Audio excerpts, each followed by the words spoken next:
মনে করেন আপনার হায়াত 60 বছর। কত বছর? মনে করেন, ফর এক্সাম্পল, চোখ বন্ধ করবেন আজকে বাসায় গিয়ে ঘুমানোর সময়, দোয়া দরুদ পড়ে চোখটা বন্ধ করে ভাববেন আদনান ভাই কথাটা বলে গেছে, একটু ভাবি। এইটুক যদি ভাবতে পারেন আজকে বাসায় গিয়ে, আজকে ওয়াজ আমার সফল ইনশাআল্লাহ। এই যে 200 কিলো আসছি, আবার 200 কিলো যাবো, ইনশাল্লাহ সফল। কি ভাববেন প্রিয় ভাই? আমিও কিন্তু তরুণ, আমি কিন্তু বুড়া হয়ে যাই নাই। বুড়া হয়ে গেছে এখনো? আচ্ছা, আপনিও তরুণরা একটু ভাবি, চোখ বন্ধ করে ভাববেন যে আল্লাহ পাক আপনাকে সৃষ্টি করেছিলেন আল্লাহর ইবাদত করার জন্য। সূরা জারিয়াত 56 নম্বর আয়াত, ওয়া মা খালাকতুল জিন্না ওয়াল ইনসা ইল্লা লিয়াবুদুন। 1 2 আল্লাহ পাক আপনাকে সৃষ্টি করেছিলেন যাতে করে আল্লাহর দিনটাকে আপনি আল্লাহর জমিনে প্রচার করেন, প্রসার করেন, প্রতিষ্ঠা লাভ করেন। এই দুইটা আপনার কাজ ছিল।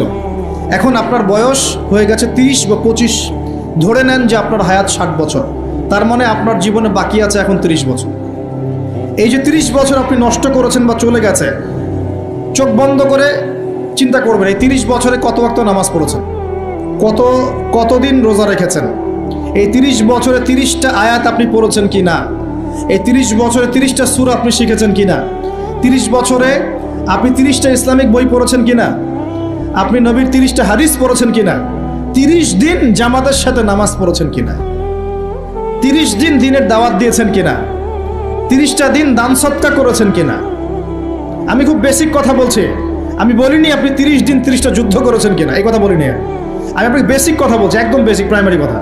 আপনি 30 দিন নামাজ পড়েছেন কিনা, 30টা রোজা ঠিক মতো রাখছেন কিনা, আপনি কি 30 বার মেয়েকে দেখে চোখ নামাতে পেরেছেন কিনা, আপনি কি 30টা সূরা শিখেছেন কিনা, 30 বার আপনি কি রাসূলের জীবনী পড়েছেন কিনা, তার হাদিস পড়েছেন কিনা, আপনি কি নবী সাল্লাল্লাহু আলাইহি ওয়াসাল্লামের স্ত্রীদের নাম জানেন কিনা, তার জীবনী জানেন কিনা, আকীদা কি জিনিস আপনি জানেন কিনা, 30টা মাসলা মাসাইল আপনি বোঝেন কিনা। আপনি চিন্তা করবেন আজকে, এই একটা চিন্তা আপনার জীবনটাকে বদলে ফেলবে ইনশাআল্লাহ। এই একটা চিন্তাই যথেষ্ট আপনার জীবনকে বদলে ফেলার জন্য। এই চিন্তাটা আরেকভাবে করবেন, এটা ভাবার পরে আপনি চোখটা খুলবেন, চোখটা খুলে সাদা কাগজ নিয়ে বসবেন, উঠে বসবেন, বসে আপনি লিখবেন। এই যুব ভাই শোনেন, বসে আপনি লিখবেন। কি লিখবেন? আপনি লিখবেন এই 30 বছরে আপনি কতগুলো গুনাহ করেছেন, মনে পড়ে কি কি। হয়তোবা, আমি দোয়া করি যেন এমনটা না হয়, তবে হয়তোবা আপনি খুঁজে পাবেন এই 30 বছরে আপনি বেনামাজি ছিলেন, হয়তোবা। দাঁড়ান, 2 আপনি হয়তো দেখবেন আপনি অনেক দিন রমজানের রোজা রাখেন নাই। আপনি দেখবেন হয়তো আপনি দান সদকা তো করেন নাই, রিকশালাকে থাপ্পড়ও দিয়েছেন। আপনি হয়তো দেখবেন যে হলে সিট বুকিংয়ের জন্য হকি স্টিক নিয়ে মারামারি করেছেন। আপনি হয়তো দেখবেন যে 30 বছরে 30টা মেয়ের সাথে সম্পর্ক করা শেষ। আপনি হয়তো দেখবেন যে আপনি অলরেডি পতিতলায় ভিজিট করে চলে আসছেন। আপনি 30 দিন, এই 30 বছরে 30 বার কমপক্ষে এই মাদকের আসরে বসেছিলেন, এবং 30 বছরের বহু সময় আপনি অনলাইনে নষ্ট করেছেন, পর্নোগ্রাফি দেখে নষ্ট করেছেন, গোপনে পাপ করেছেন, হ্যাঁ, আরো অনেক কিছুই করেছেন। আপনি হয়তো এটা খুঁজে পাবেন। মিথ্যা বলেছেন, প্রতারণা করেছেন, মাপে কম দিয়েছেন, অন্যের উপর অত্যাচার করেছেন। আপনি আপনার যৌবনকে কাজে লাগিয়ে, এই শক্তিটাকে কাজে লাগিয়ে আপনি ইসলামের বিরুদ্ধাচরণ করেছেন, হয়তো এটাও পাবেন। এই একটা চিন্তা যদি করতে পারেন, এখন আপনার সামনে এখন রাস্তা দুটা। আপনার বাকি বয়স আছে এখন 30 বছর। ওয়াল আসরি, সময়ের কসম, আপনার সময়, আপনার জীবনের সময়টাকে মূল্যায়ন করতে হবে। সময়ের কসম, হয় যদি আমার 30 বছর বাকি থাকে, এখন এই বাকি যে আছে কি না আমিও জানি না, কেউ জানে? অনিশ্চিত পরীক্ষার হল, কেউ জানে না খাতা কখন কেড়ে নেওয়া হবে। আর এটা কারাগারের জীবন, মানে কারাগারে বসে কেউ নিজের মন গড়া পদ্ধতিতে চলতে পারে না, যেরকম রুটিন সেরকম চলতে হয়। কারাগারের জীবনে বসেই আপনি সুদ খাচ্ছেন, কারাগারে বসেই ঘুষ খাচ্ছেন, কারাগারে বসেই জেনা করছেন, কারাগারে বসেই বেনামাজি থাকছেন, কারাগারে বসেই হোয়াটসঅ্যাপে মেসেঞ্জারে মেয়েদের সাথে প্রেম করছেন, কারাগারে বসে। এটা কারাগারের জীবন। তো কারাগারের জীবন যদি বাকি থাকে আর 20-30 বছর, আপনার সামনে এখন রাস্তা 3টা। 1, আপনি কি গতানুগতিক যেভাবে চলেছেন সেভাবেই শেষ করবেন জীবনটা? যদি শেষ করে দেন, তাহলে পৃথিবীর ইতিহাস থেকে আপনার নাম একদিন মুছে যাবে। আপনি একাই কবরে শুয়ে থাকবেন, আপনার আত্মা ইল্লিনে না গিয়ে সিজ্জিনে চলে যাবে। পৃথিবীর কোনো মানুষ আপনাকে মনে রাখবে না, আপনি একাই আযাব ভোগ করতে থাকবেন, কেউ আপনাকে বাঁচাতে আসবে না, শেষ। এবং এই আযাব একবার শুরু হলে কোনোদিনও শেষ হবে না, কোনোদিনও না, কবরেও, হাসরেও, বারজাখেও এবং আপনার জাহান্নামেও। এটা একটা অপশন। 2 নম্বর অপশন, আপনি নিজেকে সংশোধন করলেন, সংশোধন করে গতানুগতিক মুসলিম হলেন। গতানুগতিক মুসলিম কেমন? হ্যাঁ, তওবা করেছি, এখন আমি মাশাআল্লাহ 5 ওয়াক্ত নামাজ টুকটাক পড়ার চেষ্টা করি, আমি মিথ্যা কথা বলি না, আমি হালাল খাওয়ার চেষ্টা করি, হ্যাঁ, আমি পার্ট টাইম কিছু দাওয়াতি কাজ করি এবং আমি আমার পরিবার নিয়ে সুখে শান্তিতে বসবাস করার চেষ্টা করছি। আমি কোনো ঝুঁকির মধ্যে যাই না, ঝুঁকিতে যাই না আমি, মানে আমি সৎ কাজেও আদেশ করি কিন্তু ঝুঁকিতে যাই না, মানে কোনো কিছু এমন কোনো কিছু করি না যাতে আমার উপর কোনো বিপদ আসবে, এটাতে আমি যাই না। এটা গতানুগতিক মুসলিম চলছে। আর একটা হচ্ছে সমাজ পরিবর্তনকারী মুসলিম। এরা কেমন? এরা নিজেরা তো জ্ঞান অর্জন করেই এবং জ্ঞান অনুযায়ী আমলও করে, তারা সৎ কাজে আদেশও করে, একই সাথে অসৎ কাজে নিষেধও করে, সত্যটাকে নির্ভীকতার সাথে, সাহসিকতার সাথে, হিকমার সাথে সবার সামনে উপস্থাপন করে, আল্লাহর কাছে দোয়া করে এবং সমাজটাকে পরিবর্তন করে ফেলার চেষ্টা করে। এরা হচ্ছে আহসান, সবচেয়ে উত্তম শ্রেণী। কিভাবে বললাম উত্তম শ্রেণী? নবীজি বলছেন তোমাদের সামনে একটা জামানা আসবে, এটাও শেষ জামানা হাদিস। তোমাদের সামনে একটা জামানা আসবে, জামানা সবরিন, কঠিন সবরের জামানা, ঈমান ধরে রাখা হাতে জ্বলন্ত আগুন ধরে রাখার মতো হবে। ওই সময় যদি তোমরা কেউ আমার সুন্নতের উপর অটল থাকতে পারো, আমার মৃত সুন্নতকে আবার জীবিত করতে পারো, তাহলে 50 জন শহীদ সাহাবীর নেকি পাবে ইনশাআল্লাহ। এরা সমাজ পরিবর্তনকারী মানুষ। আর ইতিহাসে যারা সমাজ পরিবর্তনকারী মানুষ, তাদের জীবনে পরতে পরতে বিপদ আপদ বলা মুসিবত আসবেই। আমার ছোট্ট গবেষণায় 4টা ক্ষেত্র থেকে আসতে পারে যখন আপনি হকের উপর থাকবেন। 1 নাম্বার, প্রথম বাধা চলে আসবে পরিবার থেকে। কোত্থেকে? পরিবার। আপনি গতানুগতিক মুসলিম হলে আপনি সব জায়গায় পার পেয়ে যাবেন, কিন্তু যদি একটু কঠোরতা প্রয়োগ করেন যে আমি একদম কোরআন সুন্নাহর 100% ফলো করতে চাই, আমি এমন না যে নামাজও পড়ি সুদও খাবো, এমন হব না। আমি নামাজও পড়বো, সুদও খাবো না, আমি রোজাও রাখবো, আমি জাকাতও দেব, আমি হজ উমরাও করবো, আল্লাহর বিধানের প্রতি শ্রদ্ধাশীলও থাকবো, চেষ্টা করবো ইসলামটা প্রসার করার প্রতিষ্ঠার চেষ্টা করবো। তখন আপনার প্রথম বাধা আসবে পরিবার থেকে। দাড়ি রাখছো কেন? দাড়ি রাখলে তোমাকে এরকম লাগে, হ্যাঁ, তুমি টাকটির উপরে কাপড় কেন পরলে তোমাকে অমন লাগে, আগে তো গিটার বাজাইতা, আগে তো গান গাইতা, আগে মেয়ে নিয়ে থাকতা, ভালো ছিল, এখন কেন সারাদিন বই নিয়ে পড়ে থাকো, ইসলামিক বই নিয়ে পড়ে থাকো, নামাজ নিয়ে পড়ে থাকো? হ্যাঁ, কি পরিবর্তন হলো! বাবা মার টেনশন, এখন পিতামাতার টেনশন। কেউ এরকম অ্যাডভার্টাইজ বানিয়ে টিভিতে দেখাচ্ছে, এগুলা দেখেন নাই? আগে ছেলে ভালো ছিল, হঠাৎ করে কি পরিবর্তন হয়ে গেল। হ্যাঁ, সুবহানাল্লাহ। আল্লাহর পথে ফিরে আসা মানুষের ক্রাইটেরিয়া এগুলো মেনশন করে করে বলছে, এগুলো দেখা গেলে যোগাযোগ করবেন স্থানীয় কর্তৃপক্ষের সাথে, ওই ছেলের মধ্যে সমস্যা আছে। আস্তাগফিরুল্লাহ, আস্তাগফিরুল্লাহ। একজন ব্যক্তি গিটার বাজাতো, গান গাইতো, মাদকের সাথে ছিল, মেয়ে নিয়ে ফুর্তি করত, সেখান থেকে এসেছে নামাজ পড়ছে, এই জন্য কি সে জঙ্গি হয়ে যাবে? এখন সে মাশাআল্লাহ কোরআন তেলাওয়াত করছে, কোরআন বোঝার চেষ্টা করছে, আলেম ওলামার কাছে গিয়ে পরামর্শ করছে, হাদিস পড়ছে, এই জন্য কি সে জঙ্গি হয়ে গেছে? পশ্চিমারা যা গিলায় আমরা তাই গিলি, পশ্চিমারা যা গিলায় আমরা তাই গিলবো কেন? ওদের কাছে কিসের জ্ঞান আছে? পশ্চিমাদের কাছে কোরআনের জ্ঞান আছে, হাদিসের জ্ঞান আছে। ও সিলেক্ট করে দিবে যে কোনটা জিহাদ আর কোনটা জঙ্গিবাদ। আশ্চর্য একটা ব্যাপার। কোরআন এবং সুন্নাহর চর্চা যদি মুসলিমরা করে, তাহলে কি তারা সন্ত্রাসী হয়ে যাবে? ওরা তো চাইবেই যেন আমরা এই কাজগুলো না করি, ওরা তো চাইবেই যাতে আমরা কোরআন সুন্নাহর চর্চা না করি। ওরা যা বলে সেই ভাষায় আমরা কথা বলা শুরু করেছি। ওরা বলছে, একটু পরে আমি বোঝাচ্ছি আপনাদেরকে, ওরা বলেছে যে জ্ঞান সেটাই, ভালো করে বোঝেন, জ্ঞান সেটাই যেটা পরীক্ষা নিরীক্ষা, যুক্তি বিজ্ঞান, দর্শন দিয়ে লাভ করা যায়। আর আমরা বলছি আল্লাহর ওহী হচ্ছে চূড়ান্ত জ্ঞান। আল্লাহর ওহী কি? চূড়ান্ত জ্ঞান। এই যে জ্ঞানতাত্ত্বিক পার্থক্য, ওরা যা দেখে না তাতে বিশ্বাস করে না, এই কারণে তারা জিনে বিশ্বাস করে না, আত্মায় বিশ্বাস করে না, আল্লাহ বিশ্বাস করে না, ফেরেশতায় বিশ্বাস করে না, পরে আগের আসমানি কিতাবে বিশ্বাস করে না, নবী রাসূলে বিশ্বাস করে না, কবরের আযাব, জান্নাত জাহান্নাম, মিজান ফজিলত কোনো কিছু বিশ্বাস করে না। কেন করে না? ওদের এপিস্টেমোলজি হচ্ছে, জ্ঞানতাত্ত্বিক দর্শন হচ্ছে যা দেখি না বিশ্বাস করি না। আর ওই দর্শনটা আমরা কাট পেস্ট করে নিয়ে আমাদের ছোট ছোট বাচ্চাদেরকে এখন গিলাচ্ছে এইগুলো। এখন ওই দর্শন কেন ফলো করব আমরা? আমাদের দর্শন হচ্ছে চূড়ান্ত জ্ঞান কার পক্ষ থেকে আসে? আল্লাহর পক্ষ থেকে আসে। আল্লাহ যা সত্য বলেছেন তাই সত্য, আল্লাহ যা মিথ্যা বলেছেন তাই মিথ্যা।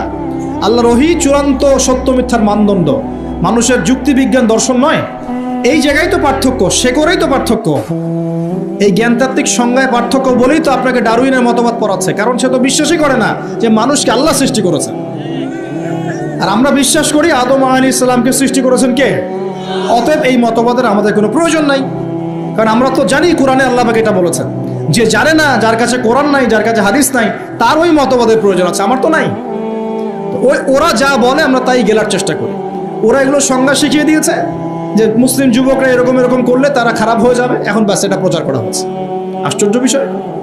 আমরা তো চাইবো প্রত্যেক ঘরে ঘরে কোরআনওয়ালা মানুষ তৈরি হোক, হাদিসওয়ালা মানুষ তৈরি হোক, নামাজি হয়ে যাক সবাই, তাহলে সমাজে শান্তি আসবে।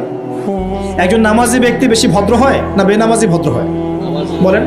তার নামাজ মানুষকে শৃঙ্খলা শেখায় না, কোরআন মানুষকে মানবতা শেখায় না। কোরআন সুন্নাহর কোনো জায়গায় কি বলা আছে নিরপরাধ কোনো মানুষকে হত্যা করতে হবে? বরং আমি তো একটা আয়াত বললাম, কেউ যদি একজন মানুষের জীবন বাঁচায়, সূরা মাইদা আল্লাহ পাক বলছেন, কেউ যদি একজন মানুষের জীবন বাঁচায় সে যেন পুরো মানব জাতিকে বাঁচালো, বলি আলহামদুলিল্লাহ। আর কেউ যদি কোনো মানুষকে অন্যায়ভাবে হত্যা করে সে যেন পুরো মানব জাতিকে হত্যা করে। একটু খেয়াল করে দেখেন, সারা বিশ্বে যত মানুষকে হত্যা করা হচ্ছে মুসলিম কান্ট্রিগুলোতে, সিরিয়া, ইয়েমেন, প্যালেস্টাইন, আফগান তো চলে গেল, তারপরে আপনার ইরাক, লিবিয়া, জর্ডান, লেবানন, ঠিক আছে, ওই যে রোহিঙ্গা, তারপরে উইঘুর, মুসলিমদেরকে যেখানে যেখানে হত্যা করা হয়েছে, এখানে মানবতা বিরোধী অপরাধ হয়নি? এটাকে সন্ত্রাসবাদ বলা যায় না? এটা ওদের জঙ্গিবাদ নয় কি? তাহলে প্রকৃত অর্থে সন্ত্রাসী এবং জঙ্গি কারা? মুসলিমরা না ওরা? যখন নিরপরাধ মাসুম বাচ্চাদেরকে বোম মেরে হত্যা করা হয়, মা বোনদেরকে ইজ্জত নষ্ট করা হয়, আমাদের মুসলিম ভাইদেরকে পাখির মতো গুলি করে হত্যা করা হয়, তখন এই মতবাদ থাকে না? তো এদের কাছ থেকে আমাদেরকে শিখতে হবে কোনটা ন্যায় কোনটা অন্যায়। এগুলো চলতে থাক, কিন্তু এই চলা ইনশাআল্লাহ তাআলা বেশি দিন সাস্টেইন করবে না ইনশাআল্লাহ। কারণ আমরা শেষ জামানার ছাত্র, আমরা জানি যে এই জুলুম ইনশাআল্লাহ তাআলা এই বিশ্বের বেশি দিন থাকবে না ইনশাআল্লাহ। অচিরে আল্লাহ রাব্বুল আলামিন এমন প্রজন্ম আনবেন, এমন নেতা আনবেন যাকে আল্লাহ পাক বলছেন তার নাম হবে মাহদি, এবং তার নাম মুহাম্মদ, তার টাইটেল মাহদি। বাবার নাম আব্দুল্লাহ, মায়ের নাম আমিনা। মুহাম্মদ সাল্লাল্লাহু আলাইহি ওয়াসাল্লামের বংশধর থেকে একজন। তার সাথে আল্লাহ পাক ঈসা আলাইহিস সালামকে পাঠাবেন, এবং তিনি এই পুরো জুলুমের শেকড়টাকে এমনভাবে উপড়ে ফেলবেন যে 40 বছর তার ন্যায় এবং ইনসাফের শাসন না আসা পর্যন্ত কিয়ামত হবে না ইনশাআল্লাহ। অতএব সামনে অপেক্ষা করছে এই বিজয়ের দিন। খুশি হচ্ছেন না বেজার হচ্ছেন? ইনশাআল্লাহ তাআলা এই দিন আমরা দেখে যেতে পারি না পারি, এই মেসেজটা তো পৌঁছে দিতে পারি যে সামনে এটা আসছে ইনশাআল্লাহ। আমাদেরও কিছু দায়িত্ব আছে, আমি সেদিকে পরে আসবো ইনশাআল্লাহ। প্রিয় ভাইরা, একটা কথা খালি বললাম এখানে, যে সময়টাকে মূল্যায়ন করতে আল্লাহ পাক আপনাকে পরামর্শ দিয়েছেন। এখন আপনার সামনে সবচেয়ে বেস্ট অপশন কোনটা? আপনি পাপগুলোর লিস্ট করে 2 রাকাত নামাজ পড়বেন, সুন্দর করে ওযু করে চোখের পানি ছেড়ে দিয়ে আল্লাহকে বলবেন, আল্লাহ এই 30 বছর আমি যত পাপ করেছি, যত পাপ আল্লাহ করেছি, জেনে করেছি না জেনে করেছি, বুঝে করেছি না বুঝে করেছি, প্রকাশ্যে করেছি গোপনে করেছি, যত পাপ আল্লাহ হয়েছে আমার দ্বারা, আল্লাহ তুমি সমস্ত পাপকে মাফ করে দাও। বলবেন আল্লাহুম্মা গফিরলি মা কদ্দামতু ওয়া মা আখারতু ওয়া মা আসরারতু ওয়া মা আ'লানতু ওয়া মা আনতা আ'লামু বিহি মিন্নি আনতাল মুকদ্দিম ওয়া আনতাল মুআখির ওয়া আনতা আলা কুল্লি শাইইন কাদির। এটা একটা দোয়া। অথবা বলবেন আল্লাহুম্মা আনতা রাব্বি লা ইলাহা ইল্লা আনতা খালাকতানি আনা আবদুকা ওয়া আনা আলা আহদিক ওয়া ওয়া'দিকা মাস্তাতা'তু আউযু বিকা মিন শাররি মা صنعت أبوء لك بنعمتك علي وأبوء بذنبي فاغفر لي فإنه لا يغفر الذنوب إلا أنت। এটাও পারেন না, বলবেন اللهم إني ظلمت نفسي ظلما كثيرا فاغفر لي مغفرة من عندك وارحمني إنك أنت الغفور। এটাও পারেন না, বলবেন ربي اغفر لي ربي اغفر لي। এটাও পারেন না, বলবেন ربي اغفر وارحم وأنت خير الراحمين ربي اغفر وارحم وأنت خير الراحمين। আমার সাথে বলেন রব্বি গফির ওয়ারহাম ওয়া আনতা খায়রুর রাহিমিন। এতটুকু অন্তত বলবেন, বলে চোখের পানি ছেড়ে দিয়ে আপনি তওবা করবেন ইনশাআল্লাহ তাআলা। আল্লাহ পাক কি বলছেন শোনেন। আল্লাহ পাক বলছেন সূরা ফুরকানের শেষের দিকে, আল্লাহ পাক বলছেন ইল্লা মান তাবা, যে ব্যক্তি তওবা করে ফিরে আসবে, ওয়া আমানা, এবং ঈমান নিয়ে আসবে, ওয়া আমিলা আমালান সালিহান, এবং শতামল সম্পাদন করা শুরু করবে, মানে এরপর আর খারাপ কাজ করবে না, বাকি জীবন ভালো কাজ করবে। আল্লাহ পাক বলছেন উলাইকা উলাইকা ইল্লা মান তাবা ওয়া আমানা ওয়া আমিলা আমালান সালিহান ফাউলাইকা ইউবাদদিলুল্লাহু সাইয়্যাতিহিম হাসানাত। এরাই সেই ব্যক্তি, এরাই সেই সব মানুষ যাদের সমস্ত গুনাহকে আল্লাহ পাক নেকি দিয়ে পরিবর্তন করে দেবেন ইনশাআল্লাহ। শুধু গুনাহ মাফ করে দিবেন না, আল্লাহ পাক বলেছেন শুধু গুনাহ মাফ করব না, যদি গুনাহ হয়ে থাকে 1 কোটি, আল্লাহ পাক 1 কোটি নেকি দিয়ে পরিবর্তন করে দিবেন ইনশাআল্লাহ। কিসের অপেক্ষা তাহলে এখন? আজকে কোনো অপেক্ষা হবে? আজকে রাত্রে ইনশাআল্লাহ তওবা করে, এখনই তওবা করে ফেলবো ইনশাআল্লাহ। ওয়াজ শুনে বাসায় গিয়ে জায়নামাজে বিছিয়ে 2 রাকাত নামাজ পড়ে খাস তওবা করে, এভারেজ মুসলিম হওয়ার তওবা করব না। কিরকম মুসলিম হওয়ার তওবা করব? যে মুসলিমরা সমাজ পরিবর্তন করে দিয়েছে ওই মুসলিম হওয়ার চেষ্টা করবো ইনশাআল্লাহ। এটা করতে গেলে কি লাগবে? ফার্স্ট অফ অল আপনাকে জ্ঞান অর্জন করতে হবে। কি করতে হবে? প্রচুর পড়াশোনা করতে হবে। জ্ঞানের বিপ্লব চাই, জ্ঞানের পুরো বিপ্লব চাই। তারপরে বেশি বেশি নেক আমল করতে হবে নবীর সুন্নাহ অনুযায়ী। এরপর হালাল খাইতে হবে। তারপরে আদর্শ পরিবার করতে হবে, নিজের পরিবারে পর্দা সালাত কায়েম করতে হবে। তারপরে সমাজে সৎ কাজে আদেশ করবেন, অসৎ কাজে নিষেধ করবেন। এই যে মানব কল্যাণমূলক কাজ করবেন, সবার সাথে ঐক্যবদ্ধ থাকবেন, বিভক্ত হবেন না, সবার কল্যাণ চাবেন, কারো অকল্যাণ চাবেন না, কারোর সাথে হিংসা বিদ্বেষ গীবত তোহমতের মধ্যে যাবেন না, সমালোচনা সংস্কৃতির মধ্যে যাবেন না। আল্লাহওয়ালা আত্মশুদ্ধিওয়ালা মানুষের কাছে থাকবেন। পলিটিশিয়ানদের সাথে ভালো সম্পর্ক রাখবেন, তাদেরকে নিয়ে দিনের কাজ করবেন, তাদেরকে বাদ দিয়ে দিনের কাজ করবেন না, তাদেরকে নিয়ে দিনের কাজ করবেন। এবং তাদের মধ্যে যারা সৎ, যারা তাদেরকে ভোট দিবেন। সমস্যা কি? ডেমোক্রেসি 100% ইসলামিক পদ্ধতি কিনা সেটা পরের প্রশ্ন। এখান থেকে আপনি এখন বের হতে পারছেন না, তার মানে এখান থেকে স্কিপ করা আপনার পক্ষে পসিবল হচ্ছে না। তাহলে যে ব্যক্তি সৎ তাকে কমসে কম নিযুক্ত করেন। সমস্যা কোথায়? তার দ্বারা কিছুটা হলেও তো উপকার হবে। মানে নাই মামার চেয়ে তো কানা মামা ভালো নাকি? খেলাফত তো কায়েম করতে পারছেন না, পারছেন? তাহলে যে পদ্ধতির মধ্যে তুলনামূলক কিছু সৎ মানুষ আছে ওই মানুষগুলোকে নিয়ে আসেন। সমস্যা কোথায়? ইনশাল্লাহ তারাও দিনের জন্য কাজ করবে। আমরা একটা ঐক্যবদ্ধ জাতি হিসেবে বিশ্বের বুকে মাথা তুলে দাঁড়াবো ইনশাআল্লাহ। ইনশাআল্লাহ আমি খুব স্বপ্ন দেখি, আমি খুব আশা পোষণ করি।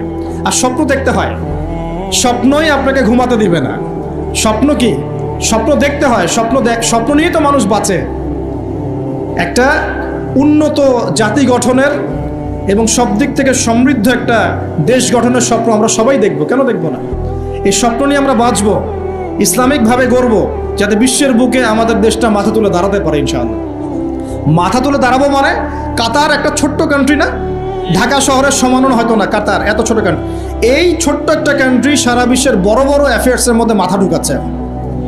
আপনারা কি জানেন যে আমেরিকার সাথে তালেবানদের যে মিউচুয়াল আত্মসমর্পণের বা মিউচুয়াল যেটা হয়েছে সন্ধি, যেটা আমরা বলি যুদ্ধবিরতি, বলা যায় যে আমেরিকার পরাজয় এবং তাদের বিজয়, এটাই বলা যায়। তো এখানে সবচেয়ে ভালো ভাইটাল রোল কে প্লে করেছেন জানেন? এই কাতার। ছোট্ট একটা কান্ট্রি। কাতার হচ্ছে আমাদের আয়তন অনেক বড়। ওই যে বলেছি উত্তর কোরিয়া ছোট্ট কান্ট্রি, মাথা পিছু আয় আমাদের চাইতেও কম। কোনো সময় মিসাইল বানিয়ে রেখে দিয়েছে, আমেরিকা ভয়ে তার সামনে যেতে পারে না। খেয়াল করেছেন? আয়তন কিছুই না। যদি আমরা ঐক্যবদ্ধ হতে পারি, শিক্ষিত হতে পারি, প্রযুক্তির জ্ঞান অর্জন করতে পারি, আমাদের মধ্যে ঐক্য থাকে, আপোষে আমরা মিল মহব্বতের সাথে ন্যায়ের সাথে যদি আমরা সমাজ পরিচালনা করতে পারি, বাংলাদেশও বিশ্বকে নেতৃত্ব দেবে ইনশাআল্লাহ। কেন আমরা সবসময় নতজানু হয়ে থাকবো? কি জন্যে? আমরা ঋণ চাবো কেন? আমরা ঋণ দিব উল্টা ওদেরকে। আমরা ঋণ দিব ওদেরকে পুরো। আমরা কি দেই নাই মনে করছেন নাকি? একটা সময় ছিল যখন আমরাই সবাইকে লোন দিয়েছি, জানেন? একটা সময় ছিল যখন এই মুসলিমদের লোনের উপরে পশ্চিমারা টিকে থাকতো। আমরা ওদেরকে জ্ঞান দিয়েছি, মেডিকেল সায়েন্স দিয়েছি, প্রযুক্তির সব কিছু দিয়েছি। ওই মঙ্গোলিয়ানরা যখন আক্রমণ করেছিল বাগদাদ হালাকু খায়ের সময়, তখন আমাদের একটা অধঃপতন ঘটেছে। অনেক জ্ঞান, অনেক সম্পদ নষ্ট হয়ে গেছে। তারপর যখন ক্রুসেড শুরু হলো, ক্রুসেড ব্যাক টু ব্যাক 3-4টা ক্রুসেড হয়েছে, এই ক্রুসেডগুলোতে মুসলিমদের কিছুটা অধঃপতন হয়েছে। এরপর যখন অটোম্যানরা রাশিয়ার পক্ষ নিয়েছে, আর প্রথম বিশ্বযুদ্ধে যখন ব্রিটেন জয়লাভ করে, তখন মুসলিমদের অধঃপতন শুরু হয়েছে। এর আগ পর্যন্ত মুসলিমরা সারা বিশ্বকে শাসন করেছে। আমাদের ইতিহাস ভুলে গেলে চলবে না। স্বপ্ন দেখেন, ইতিহাস পড়েন। আল্লাহ পাক সময়ের মূল্যায়ন করতে বলেছেন। প্রিয় ভাইরা, ইতিহাস পড়েন, কোরআনের হিস্ট্রি পড়েন, বিশ্বের হিস্ট্রি পড়েন, নিজের সময়কে মূল্যায়ন করেন। আজকেই তওবা করেন, ফিরে আসেন এবং দিনের জন্য কাজ করার প্রত্যয় ব্যক্ত করেন। আল্লাহ পাক তৌফিক দান করুন। এই সময়ের কসম করে আল্লাহ বলছেন সবাই ক্ষতির মধ্যে আছে। সবাই বলতে কারা? সবাই বলতে সেই সব মানুষ বাদ দিয়ে যারা 4টা গুণ অর্জন করবে। কয়টা গুণ ভাই? মাত্র 4টা গুণ। কয়টা গুণ? এই 4টা গুণ একসাথে অর্জন করতে পারবো ইনশাআল্লাহ। ওয়াদা করছি পারবো ইনশাআল্লাহ, চেষ্টা করবো তো ইনশাআল্লাহ। শুনে নেন, সংক্ষিপ্ত করে বলছি। এক, আমাদের সবাইকে মুমিন হতে হবে, ইল্লাল্লাযীনা আমানু, যারা ঈমানদার। ঈমানদার কারা? উত্তর হাদিসে জিবরিলের মধ্যে আছে, নবী সাল্লাল্লাহু আলাইহি ওয়াসাল্লামকে জিবরাইল আলাইহিস সালাম জিজ্ঞাসা করছেন, আখবিরনি আনিল ঈমান, হে নবী আমাকে ঈমান সম্পর্কে বলুন। এই জায়গায় একটু ভালো করে বোঝেন, এখানে বর্তমান যে শিক্ষা ব্যবস্থা নিয়ে যে কথাটা উঠেছে এর একটা গোড়ার সমস্যা চলে আসবে, একটু ভালো করে বোঝেন এই জায়গাটা। জিবরাইল আলাইহিস সালাম বলছেন, হে মুহাম্মদ সাল্লাল্লাহু আলাইহি ওয়াসাল্লাম, আল ঈমান, ঈমান হচ্ছে আন তুমিনা বিল্লাহ, তুমি আল্লাহতে বিশ্বাস করবে। এক, ওয়া মালাইকাতিহি, ফেরেশতাগণে বিশ্বাস করবে। দুই, তিন, ওয়া কুতুবিহি, আসমানি কিতাব সমূহে বিশ্বাস করবে। চার, ওয়া রুসুলিহি, রাসূলগণে বিশ্বাস করবে। পাঁচ, ওয়াল ইয়াউমিল আখির, পরকালে বিশ্বাস করবে। ছয়, ওয়াল কদরি খাইরি ওয়া শাররি, তাকদীরের ভালো মন্দে বিশ্বাস করবে। একটু মনোযোগ দিয়ে দেখেন, ঈমানের 6টা পিলার কি ছোঁয়া যায়? এগুলো কি কঠিন? এগুলো কি তরল? এগুলো কি বায়বীয়? এগুলোকে কি জ্ঞানের সংজ্ঞায় ফেলা যায়? ঈমানের 6 পিলারকে চোখে দেখা যায়, স্পর্শ করা যায়? ঈমানের 6 পিলার, এই 6টা পিলার, এই 6টা পিলারকে কি ল্যাবরেটরিতে ল্যাবে বসে প্রমাণ করা যাবে? এই 6টা পিলারকে কি যুক্তি, বিজ্ঞান, দর্শনের মানদণ্ডে বিচার করা যাবে? যাবে না। আল্লাহ পাক বলছেন, আলিফ লাম মিম যালিকাল কিতাব লা রাইবা ফি হুদাল লিল মুত্তাকিন, মুত্তাকি কারা? আল্লাযীনা ইউমিনুনা বিল গায়বি, যারা এই গায়েবে বিশ্বাস করে। ঈমানের 6 পিলার সবই গায়েব। এই গায়েবে অদৃশ্য বিশ্বাস না করতে পারলে আপনি মুমিন হতে পারবেন না। তো আমাদের বিলিভ, আমাদের বিশ্বাসের ভিত্তিটা হচ্ছে অদৃশ্য। আমাদের বিশ্বাসের ভিত্তি কি? অদৃশ্যের জগৎ, গায়েবের জগৎ। আর পশ্চিমাদের বিশ্বাসের জগৎ হচ্ছে দৃশ্যমান জগৎ। এ কারণেই তাদের শিক্ষা সিস্টেমগুলো সব দৃশ্যমান জিনিসে বিশ্বাস করে, অদৃশ্য বিশ্বাস করে না। এই কারণেই তারা এই সব মতবাদগুলোকে বইপত্র নিয়ে আসে। এই ডারউইনের মতবাদ বলেন, এই যে আপনার এটা কি অ্যাস্ট্রোনমিক্যাল ইয়েগুলো বলেন, নাসার গবেষণাগুলোকে বলেন, মঙ্গলের এটা খুঁজতেছে, চাঁদে ওটা খুঁজতেছে, মানে ওরা চোখে যা দেখবে এটা বিশ্বাস করবে, চোখে যা দেখি না বিশ্বাস করবো না। আর ওই মতবাদটাকে তারা জোর করে মুসলিমদের উপর চাপাতে যাচ্ছে। এই কারণেই মুসলিমদের বইপত্রের মধ্যে এখন এগুলো ঢুকে যাচ্ছে, এই মতবাদগুলো ঢুকে যাচ্ছে। তাহলে সমস্যা কিন্তু গোড়ায়। আমাদের কাছে জ্ঞানের সংজ্ঞা হচ্ছে জ্ঞান আল্লাহর পক্ষ থেকে আসে। আল্লামাল ইনসান মা লাম ইয়ালাম, আমি মানুষকে সেই জ্ঞান শিক্ষা দিয়েছি যা মানুষ জানতো না। আল্লাহ বলছেন আমি শিক্ষা দিয়েছি, মানুষ জ্ঞানী ছিল না, আমি শিক্ষা দিয়েছি। আল্লাহ বলছেন ওয়াকুলিল হাক্কু মির রাব্বিকুম, সূরা কাহফ 29 নম্বর আয়াত। আল্লাহ বলছেন হক সেটাই, জ্ঞান সেটাই যা তোমার রবের পক্ষ থেকে নাজিল হয়। আল্লাহ বলছেন ফালা তাকুনান্না মিনাল মুমতারিন, এই হক আল্লাহর পক্ষ থেকে আসে, তুমি সন্দেহ পোষণ করো না। ওদের জ্ঞানের সংজ্ঞা, জ্ঞান দেখা যায়, ছোঁয়া যায়, উপলব্ধি করা যায়, এর আলোকে জ্ঞান তারা নির্ধারণ করে। আমরা বলছি জ্ঞান হচ্ছে আল্লাহর পক্ষ থেকে আসে। এটাকে আমরা ফিলোসফির ভাষায় বলি এপিস্টেমোলজিক্যাল একটা ডিফারেন্স, মানে জ্ঞানতাত্ত্বিক পার্থক্য।